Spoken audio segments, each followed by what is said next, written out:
Les premiers pieds de cannabis à usage thérapeutique sont donc actuellement en phase d'expérimentation. Avec un taux de THC inférieur à 0,3%, elle permettrait donc de lancer la filière du CBD en Polynésie.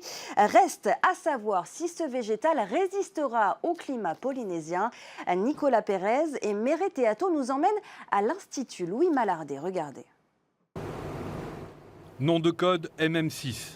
Originaire des États-Unis, cette variété produisant du CBD suscite un espoir pour la future filière de cannabis thérapeutique en Polynésie. Pour cette variété qui reste prometteuse, elle semble être stabilisée et en masse produite, en rendement par plant, et elle est stabilisée dans ses profils de phytocannabinoïdes.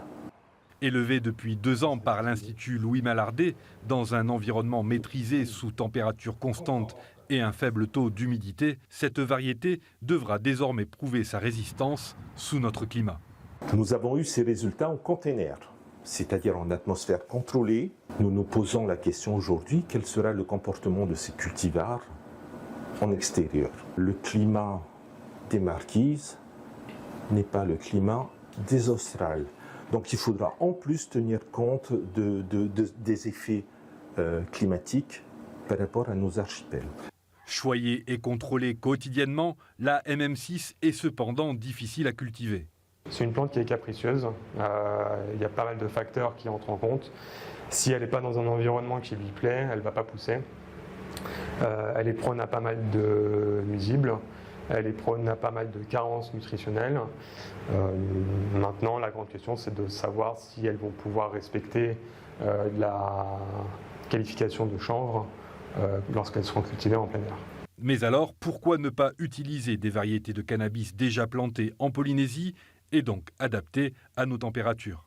Les plants de cannabis qui ont été cultivés, probablement arrivés en Polynésie à partir des années 70, d'accord ?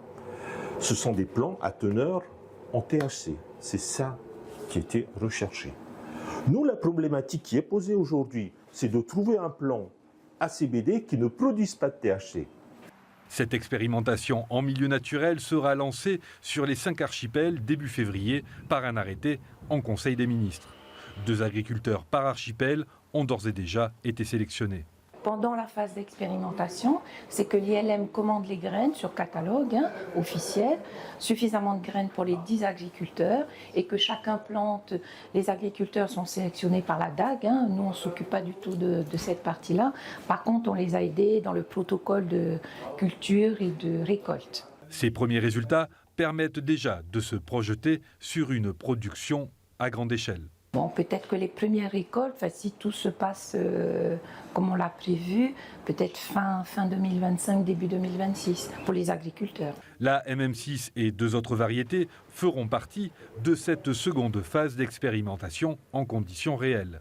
Un travail qui a un coût puisque l'ILM a déjà alloué un budget d'environ 25 millions de francs sur fonds propres.